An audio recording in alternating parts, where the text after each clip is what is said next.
제가 20대일 때 이 YM이라는 선교단체에서 DTS라는 제자 훈련을 받은 적이 있습니다. 그래서 정말 그 아무것도 모르는 촌놈이 그때 20대 초중반이었던 것 같아요. 벌써 꽤 시간이 지났네요. 그러고 보니까 20대 초중반에 이 스위스 로잔이라고 여러분 들어보셨죠? 네, 뭐 IOC 위원회가 있는 곳 스위스 로잔에서 제가 그 선교 훈련, 그 제자 훈련을 1년 동안 이렇게 받게 되는 뭐 말씀도 공부하고 또 강의도 듣고 그런 시간들을 가질 수 있었습니다. 뭐 외국인들하고 같이 생활하는 것도 거의 처음이었고, 그리고 관광이 아니라 그렇게 긴 시간을 그곳에서 살아가는 것도 뭐 처음 경험하는 일이었죠. 뿐만 아니라 통역이 있긴 했지만 강의를 하루 종일 영어로 막 강의를 들어야 되고 또 그걸 가지고 또 사람들하고 나누고 또 외국인들이랑 또 짧은 영어로 막 대화하면서 교제해야 되고, 이런 모든 과정들이 참 생소하고 그렇지만 참 흥분되는 아주 재미있는 제 인생에 있어서 아주 인상이 많이 깊은 그런 시기였던 것 같습니다. 근데 그때 제가 그 DTS 훈련을 받을 때 많은 강사분들이 일주일에 한 번씩 오셔가지고 이렇게 강의를 하셨는데, 거의 오시는 대부분의 강사님들이 다 이 말을 쓰더라고요. 하나님의 듀타임이 있다는 거예요. 처음에는 제가 하나님의 듀타임이라서 그냥 얼핏 듣기로는 두 타임인 줄 알았어요. 그런 말도 있구나. 뭐 우리 투두리스트 이런 거 있잖아요, 약간. 그래서 하나님이 뭘 그냥 하시는 뭐 타임이구나. 뭐 그냥 이해를 그렇게 했죠. 근데 의미가 비슷하긴 하더라고요. 근데 비슷한데 약간 달라요. 두 타임이 아니라 듀 타임이라고 해서 하나님이 예정하신 가장 적절한 때를 의미하는 게 바로 듀 타임. 수고로 인을 붙여가 인듀 타임이라고 하더라고요. 그래서 예정하신 때, 하나님께서 예정하신 때, 작정하신 때, 다르게 표현하자면 일하기 시작하시는 때죠. 하나님의 계획이 있는 때, 그 때를 듀 타임이라고 하더라고요. 근데 제가 이 단어를 배우고 나서 굉장히 너무 좋았어요. 왜냐하면 내 삶에 하나님이 작정하신 때가 있구나. 하나님이 나의 삶을 보시면서 하나님이 계획을 세우시는 때가 있구나 라는 사실이 저에게는 엄청 큰 위로로 다가왔습니다. 여러분 어떠세요? 우리 삶이 참 막막하잖아요. 우리가 나름 계획을 세우고 살아간다고 하지만 어떠세요? 뭐 계획대로 안 되는 게 다반사고, 또 그 계획이 완전하지도 않고 치밀하지도 않고 꼼꼼하지도 않고, 그런데 완전하신 하나님이 내 인생을 향한 계획을 세우고 계신다는 것이 저에게는 얼마나 든든했는지 모릅니다. 참 든든했어요. 그러니까 하나님은 당신의 뜻대로 부름받은 당신의 자녀들의 삶에 결국은 가장 선한 방향으로 흘러갈 수 있도록 우리 삶의 모든 걸음걸음에 예정하신 하나님의 계획과 뜻이 있다는 것입니다. 할렐루야. 네. 그래서 로마서 8장 28절은 이렇게 이야기를 합니다. 같이 한번 읽어볼까요? 시작. 우리가 알거니와 하나님을 사랑하는 자 곧 그의 뜻대로 부르심을 입은 자들에게는 모든 것이 합력하여 선을 이루느니라. 할렐루야. 하나님의 뜻대로 부르심을 입은 자들, 저와 여러분이잖아요. 하나님의 자녀된 우리의 삶에는 하나님께서 어떻게 행하시냐? 모든 것을 합력시킨다고 이야기를 하고 있어요. 내 삶에 일어나는 모든 순간순간들을 하나님께서 다 합력하셔서 결국은 뭐를 이루신다고요? 선을 이루신다는 것. 이 선이 뭐 착함을 이야기하는 게 아니에요. 하나님의 뜻을 이루시는 것입니다. 하나님의 예정하심, 여러분을 향해 하나님이 가지고 계신 플랜, 이런 말 하잖아요. 그분은 다 계획이 계셔. 맞아요. 하나님은 다 계획하심이 있는 거예요. 여러분 한 명 한 명의 삶을 두고 하나님은 다 계획하고 계시고 예정하고 계시는데, 그 예정하신 타이밍, 그게 바로 듀 타임이라는 것입니다. 흔히들 말하는 하나님과 동행한다라는 말의 의미도 어떤 의미에서는 결국 내 삶에 예정하신 가장 적절한 듀 타임이 있다는 것을 믿고 기다리고 분별하고 따르는 삶, 이게 하나님과 동행하는 삶이죠. 하나님과 동행한다 그러면서 그냥 내 계획대로 살면서 하나님 저 이거 할 거예요, 지켜보세요, 뭐 이런 거 있잖아요. 하나님 제가 이런 계획을 짜서 이렇게 내가 할 건데 하나님 한번 보세요, 내가 하나 안 하나? 그건 동행이 아니에요. 동행이라는 것은, 성경이 말하는 동행은 하나님의 예정하신 뜻이 어디 있습니까? 내가 어떤 삶을 살기 원하십니까? 하나님 나를 통해서 어떻게 일하기 원하십니까? 내 앞에 수많은 선택들 가운데 정말 하나님이 기뻐하시는 길이 무엇입니까? 이게 동행이라는 거예요. 결국 하나님과 동행한다는 의미도 하나님의 듀타임을 분별해내는 것, 구별하는 것, 하나님의 마음이 어디 있는지를 찾아내는 과정, 그리고 내 힘과 내 뜻을 잠깐 내려놓고 하나님의 뜻을 기다리는 것, 이게 바로 하나님의 듀타임이라는 겁니다. 그런 의미에서 저는 이 하나님의 듀타임을 누구보다도 분명하게 경험하고 깨달았던 성경의 한 인물을 소개하려고 하는데요, 그가 바로 요셉입니다. 요셉은 성경의 그 어떤 인물보다도 훨씬 더 드라마틱하고 스펙타클한 인생을 살았어요. 아마 성경을 조금만 아시는 분은 요셉이 어떤 삶을 살았는지 거의 아실 겁니다. 워낙 유명한 스토리의 주인공이기 때문이죠. 요셉은 우리가 지난주에 살펴보았던 야곱의 11번째 아들이었어요. 근데 성경에 보면 야곱이 노년에 낳은 아들이었기 때문에 다른 모든 아들들보다 요셉을 특별히 사랑했다라고 기록하고 있어요. 말은 특별히 사랑한 거지만 뭡니까? 편애한 거예요, 편애. 예. 근데 편애는 별로 좋은 결과를 안 낳죠, 항상. 예. 그래서 이삭이 요셉을 향해 가진 그 편애 때문에 결국 요셉의 형들은 요셉을 굉장히 미워하게 됐어요. 별 마음에 들지 않는 거죠. 아버지의 사랑을 독차지하니까 당연한 거겠죠. 근데 그런 중에 엎친 데 덮친 식으로 요셉이 꿈을 꾸기 시작하는데 두 가지 꿈을 꾸게 돼요. 하나는 형들이 추수하고 묶어놓은 곡식단이 자기 곡식단에게 고개를 숙여서 절하는 그 꿈을 꾸게 되고, 또 다른 꿈은 해와 달과 11별들이 자기에게 절을 하는 꿈을 꾸게 됩니다. 이 두 꿈을 꾸고 난 다음에 만약에 요셉이 조금만 센스가 있는 친구였다면 이걸 말을 안 했겠죠. 근데 내가 봤을 때 요셉은 사랑만 받고 자라가 철이 없어. 몰라, 세상 물정을 몰라. 그러니까 꿈꾸고 나서 이것도 좋다고 해볼쭉 해가지고 다 이야기한 거예요, 형들에게. 형, 들어봐봐. 내가 꿈을 꿨는데 형들의 곡식단이 내 곡식단한테 막 절을 하네. 와, 너무 신기하지. 그래, 때리고 싶지 않습니까? 그렇죠? 너무 얄밉잖아, 그렇죠? 그리고 해와 달과 11별들이 나한테 해와 달이 뭐겠습니까? 아버지 어머니잖아요. 11별 형제들이잖아요. 이게 뭡니까? 가족들이 나한테 절하는 꿈 꿔놓고 좋다고 해볼쭉 하고 있는 거예요. 이 센스가 없는 거죠. 눈치도 없고. 그래서 형들의 더 큰 미움을 받게 됩니다. 심지어 형들이 이런 요셉이 너무 미워서 요셉의 별명을 뭐라고 지었냐면요, 꿈꾸는 자. 무슨 의미겠어요? 좋은 의미가 아니에요. 우리는 요셉 이러면은 꿈의 사람 요셉, 이렇게 되게 좋은 의미로 해석하는데, 그 형들이 요셉에 대해서 꿈꾸는 자라고 이야기했던 거는 비꼬는 거예요. 저 말도 안 되는 개 꿈꾸는 놈, 이런 거예요. 꿈꾸는 자가, 그러니까 꿈꾸는 자가 오는도다 막 이러잖아요. 그만큼 형들의 미움을 받게 됩니다. 결국 형들의 미움을 받게 된 요셉은 형들에 의해서 어떻게 됩니까? 애굽의 종으로 팔려가게 되고 바로의 친위 대장인 보디발의 집으로 팔려가서 거기서 종노릇하게 되죠. 친위 대장이라는 것은 쉽게 말해서 경호실장이라고 보시면 됩니다. 그러니까 굉장히 높은 직급이죠. 바로의 경호실장, 바로 옆에서 생명을 책임지는 사람이었기 때문에 아주 고위 간부였습니다. 그런 집에 종으로 팔려가게 되죠.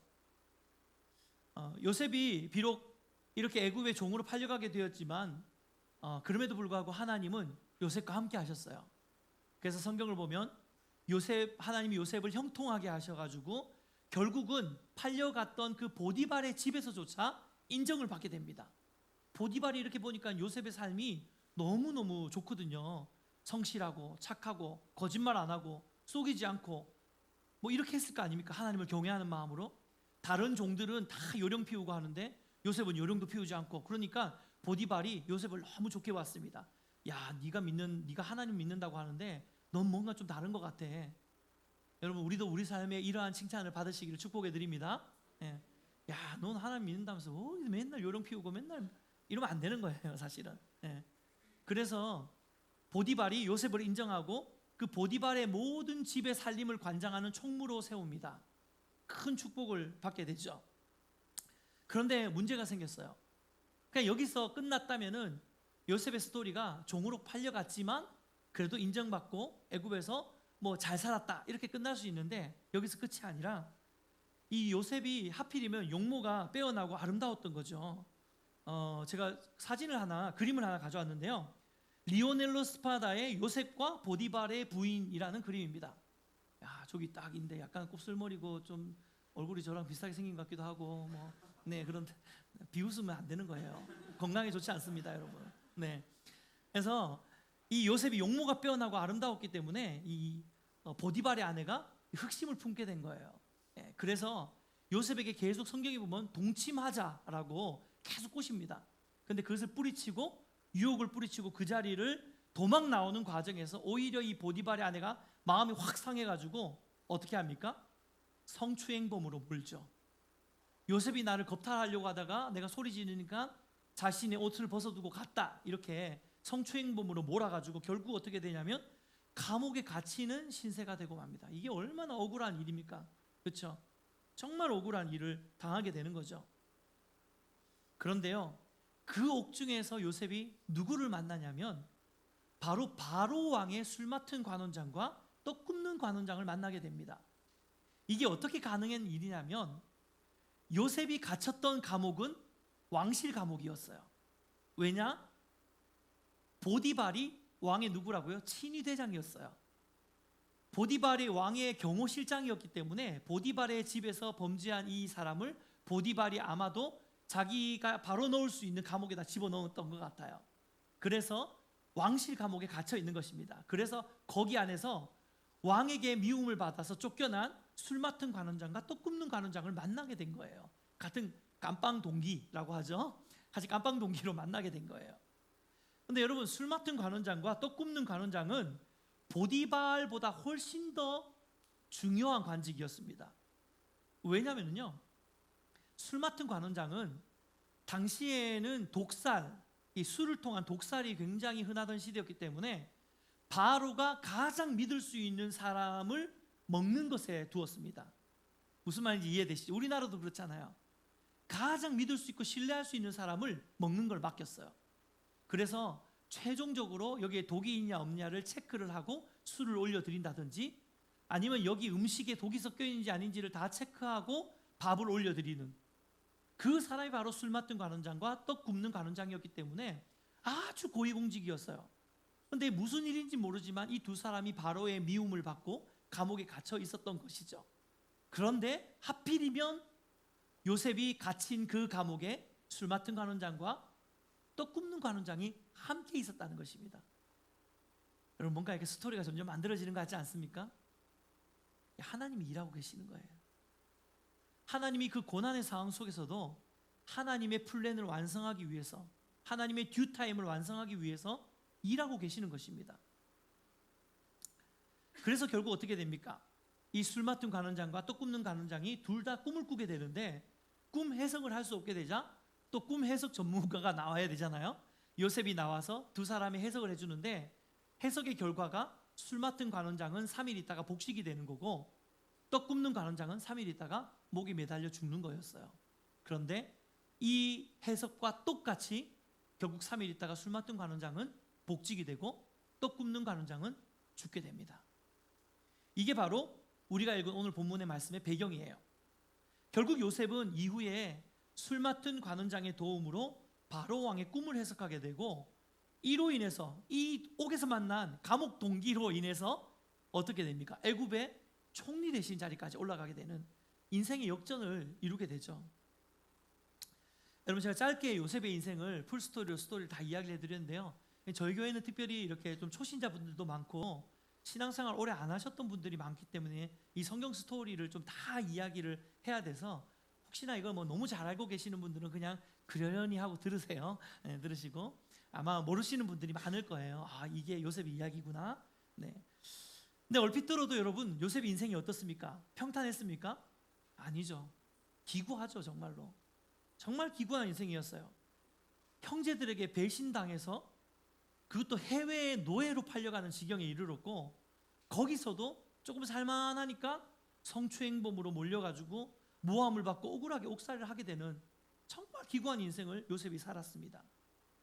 하지만 여러분, 성경을 조금만 읽어보시면요, 요셉이 그 모든 과정 가운데서 하나님을 원망했다는 말이 하나도 나오지 않아요. 오히려 요셉이 그 모든 과정 가운데 하나님을 굉장히 붙들고 하나님을 신뢰하면서 믿고 그 믿음이 흔들리지 않았다는 증거가 창세기 후반부에 굉장히 많이 나옵니다. 왜냐하면 대표적으로 바로 앞에 갔을 때, 꿈을 해석하기 위해 바로 앞에 섰을 때도 바로가 네가 그렇게 해석을 잘한다며 라고 하니까 요셉이 뭐라 그러냐면요, 해석은 내가 하는 것이 아니라 하나님이 하시는 것입니다 라고 이야기를 해요. 요셉은 자신의 상황이 정말 절망적인 상황이고 도대체 하나님이 내 삶에 왜 이런 어려움들과 시련을 계속 주시는지 몰라가지고 충분히 하나님을 원망할 수 있고 충분히 하나님에 대한 믿음이 흔들릴 수 있었음에도 불구하고 요셉은 하나님에 대한 믿음이 절대 흔들리지 않았어요. 참 대단한 사람이죠. 오히려 요셉은 그의 굴곡진 인생에 있어서 모든 순간 하나님을 의지하고 붙들었습니다. 그리고 마침내 자신의 삶의 모든 순간이, 심지어 고난의 시간조차도 나를 향해 예비하신 하나님의 정확한 타이밍, 하나님의 듀 타임이었다는 것을 고백하는 장면이 창세기 후반절에 나옵니다. 창세기 45장 5절 말씀 같이 한번 읽어볼까요? 함께 읽겠습니다. 시작. 당신들이 나를 이곳에 팔았다고 해서 근심하지 마소서. 한탄하지 마소서. 하나님이 생명을 구원하시려고 나를 당신들보다 먼저 보내셨나이다. 창세기 45장이면 오늘 본문보다 훨씬 뒤쪽이죠. 그러니까 요셉이 애굽 왕 바로의 꿈을 해석하고 난 다음에 바로가 요셉을 총리 대신으로 세우고 난 다음에 총리 대신으로 애굽을 다스리고 있으면서의 말씀이 바로 45장 말씀입니다. 요셉이 애굽의 총리 대신이 되었을 때에 어떤 일이 일어났냐면 그 지역에 극심한 흉년이 일어나게 됩니다. 실제로 요셉이 바로 왕의 꿈을 해석했던 것도 그거였거든요. 7년 동안은 풍년이 일어날 거고 7년 동안은 흉년이 일어날 거다. 그러니까 풍년 때에 잘 비추겠다가 흉년 때에 잘 먹고 잘 살면 된다. 이게 바로 꿈의 해석이었는데 그 꿈 그대로 된 거예요. 그러니까 아마도 지금 이 시점은 45장은 요셉이 애굽의 총리가 된 지 7년이 지난 다음이었습니다. 8년째 정도 될 거예요. 9년째 정도라든지. 근데 이때에 가나안 땅, 요셉의 원래 고향이었던 가나안 땅의 곡식이 완전히 사라지고 결국 애굽에게 양식을 빌기 위해서 가나안 사람들이 재물을 가지고 애굽으로 와서 그걸 맞바꾸어 가던 그 시대였습니다. 근데 요셉의 형들도 예외가 아니죠. 야곱의 가정도 예외가 아닙니다. 그래서 형들이 바리바리 또 재물을 싸서 뭐 돈이나 뭐 이런 것들, 좀 돈이 될 만한 거 바꿀 수 있는 것들을 싸서 한 보따리 들고 애굽으로 온 거예요. 그래서 식량이랑 바꾸려고 애굽에 왔다가 여차저차해서 애굽의 총리 대신이 된 자신의 동생 요셉 앞에 서게 된 것입니다. 그런데 형들은 요셉을 전혀 알아보지 못하죠. 하지만 요셉은 형들을 알아봅니다. 결국은 마지막에 이제 형들이 우여곡절 끝에 요셉이 자기가 요셉이라는 것을 커밍아웃 하게 되고 형들이 요셉인 것을 깨닫고 완전 아연질색 합니다. 그럴 수밖에 없겠죠. 우리가 판 동생이 애굽의 총리가 되었다는 거예요. 이게 말이 됩니까? 애굽의 총리가 된 동생 요셉을 보고 난 다음에 요셉의 형들의 반응이 어땠을까요? 망했다. 뭐 이거 아니었을까요? 거의? 야, 망했다. 큰일 났다. 얼마나 두려웠겠습니까? 그런데 그렇게 보복할까봐, 복수를 당할까봐 두려워하고 있는 형들에게 요셉이 이야기했던 게 바로 방금 우리가 읽은 창세기 45장 5절입니다. 당신들이 나를 이곳에 팔았다고 해서 근심하지 마소서, 한탄하지 마소서. 하나님이 생명을 구원하시려고 나를 당신들보다 먼저 보내셨나이다. 할렐루야. 무슨 말입니까? 요셉은 지금 이 모든 일이 당신들이 한 일이 아니라 하나님의 섬세한 계획 안에 있는 일이라고 고백하고 있는 거예요. 듀 타임. 하나님의 타이밍과 하나님의 일하심을 요셉이 자신의 삶으로 인정해드리고 있는 것입니다.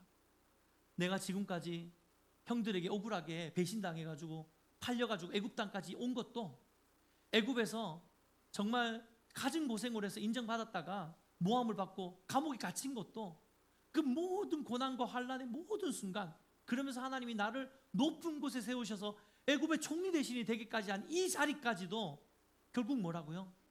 하나님의 듀 타임, 하나님이 예정하신 가장 적절한 때, 내 삶에 하나님께서 쓰신 하나님의 시간표라는 거예요. 하나님의 타이밍, 하나님의 일하심이라는 것을 요셉이 인정하고 있는 것입니다. 오늘 본문 말씀만 보더라도요, 하나님이 요셉의 삶에 얼마나 놀랍게 역사하고 계시는지를, 하나님이 얼마나 기가 막힌 타이밍으로 일하고 계시는지를 오늘 우리가 읽은 본문에서도 찾아볼 수 있습니다. 창세기 40장 14절 말씀 같이 한번 읽어볼까요? 함께 읽겠습니다. 시작. 당신이 잘 되시거든 나를 생각하고 내게 은혜를 베풀어서 내 사정을 바로에게 아뢰어 이 집에서 나를 건져 주소서. 요셉은 지금 옥에서 술 맡은 관원장의 꿈을 해석해주고 난 다음에 이 사람은 3일 후에 복직할 것을 알았기 때문에 술 맡은 관원장에게 청탁을 합니다. 만약에 당신이 복직되면 내가 지금 꿈 해석을 해줬기 때문에 그걸 꼭 기억하고 내가 얼마나 억울한 상황에 잡혀 있는지 내가 석방되도록 도와주십시오 라고 부탁을 하는 거죠. 그런데 어떻게 됩니까? 그 밑에 23절에 이렇게 기록되어 있습니다. 같이 읽겠습니다. 시작. 술 맡은 관원장이 요셉을 기억하지 못하고 그를 잊었더라. 이게 말이나 됩니까? 어디? 와, 진짜 너무 나쁜 사람 아니에요? 어? 그 막막한 상황에서, 언제 죽을지 모르는 상황에서 바로의 내침을 당한 관원장들이잖아요. 언제 죽어도 안 이상한 사람들이에요. 근데 그때 지푸라기라도 잡고 싶은 심정이었을 때인데 요셉이 자신의 꿈을 해석해주고 실제로 그 꿈처럼 자기가 복직이 됐단 말이에요. 살았단 말이에요. 죽을 위기에서. 그런데 요셉을 잊어버려요? 이거 사람입니까? 그렇죠?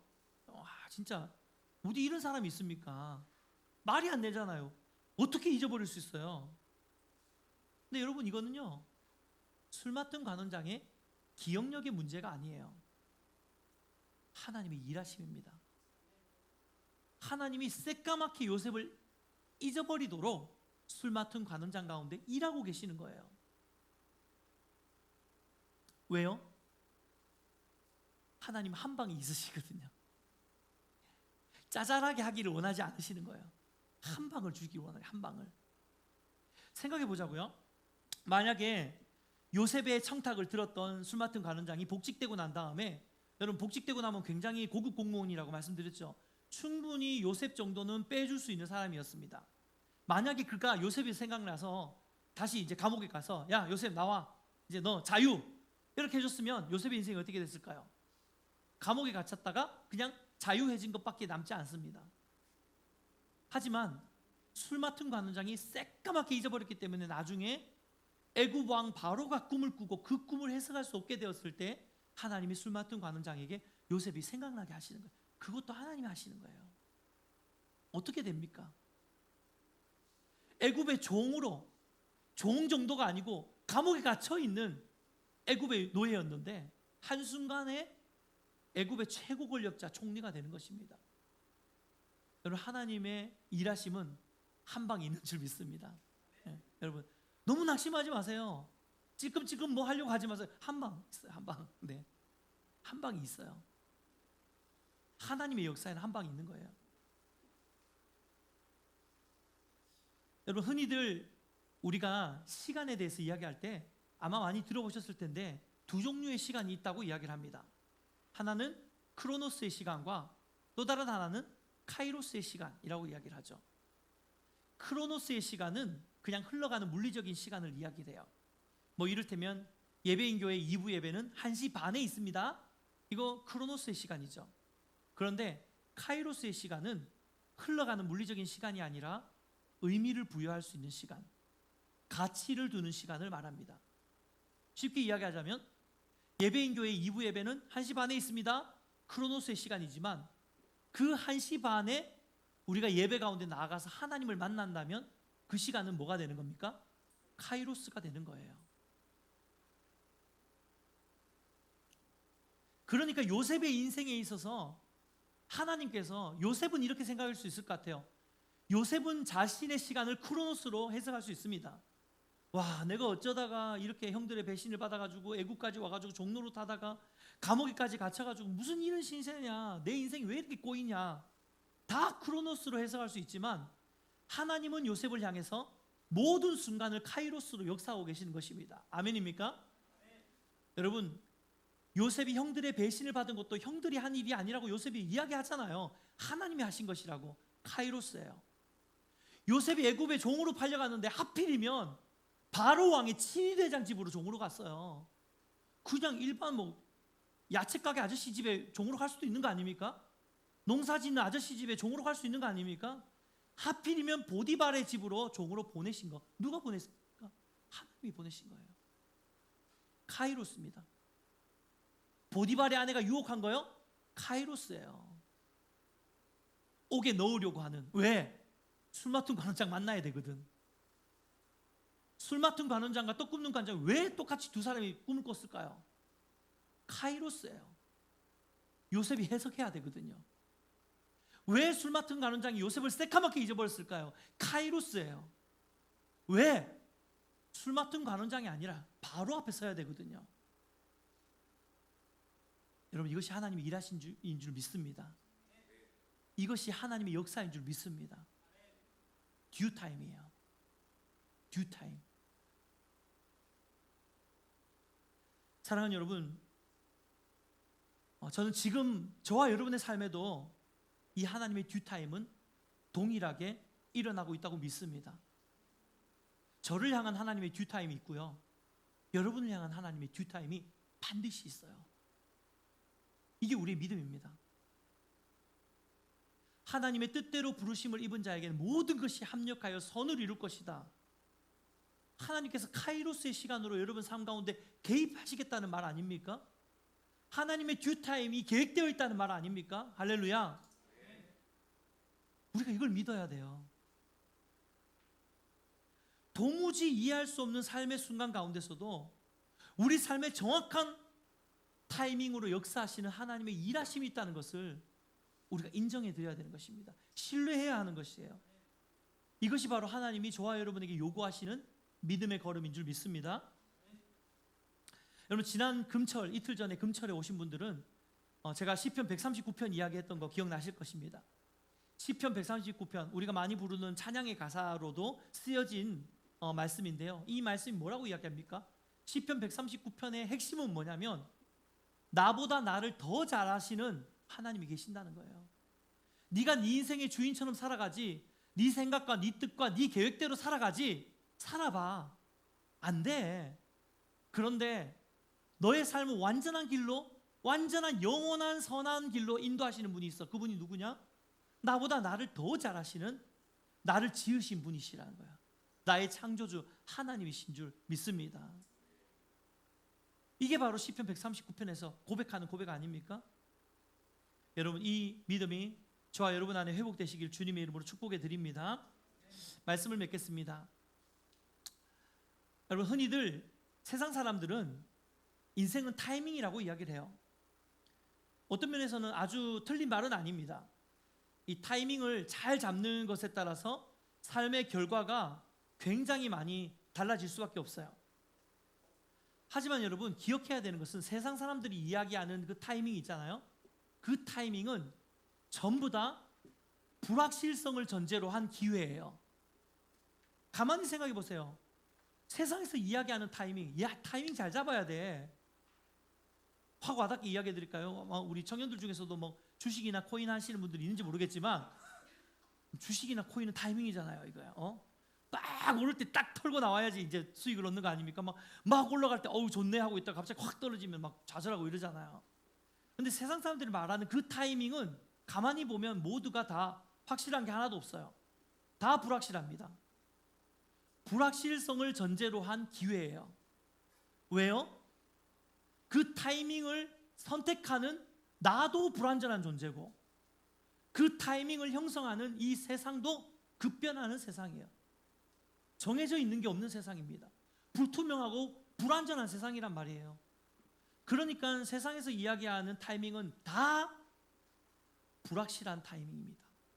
그런데 저와 여러분의 인생에 세상의 타이밍과 비교할 수 없는 타이밍이 있다는 것을 우린 기억하셔야 됩니다. 하나님의 타이밍입니다. 저와 여러분을 향한 하나님의 타이밍이라는 거예요. 하나님의 타이밍은 불확실하지 않습니다. 명확합니다. 왜냐하면 하나님 완전하신 분이기 때문이에요.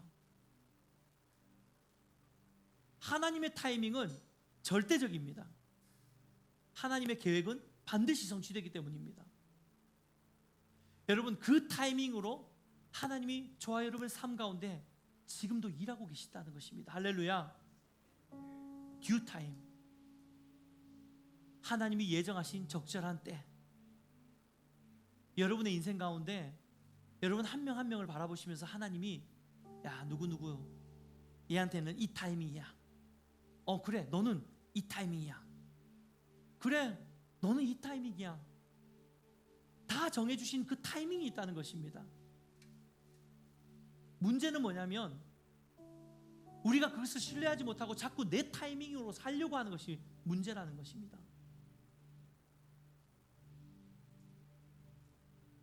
우리가 우리의 타이밍으로 살아가죠. 우리가 세상 사람들이 말하는 것처럼 그 타이밍에 쫓아서 살아간다면 결국 이 땅을 살아갈 때 우리 인생은 불안함과 두려움 가운데 빠질 수밖에 없는 것입니다. 왜요?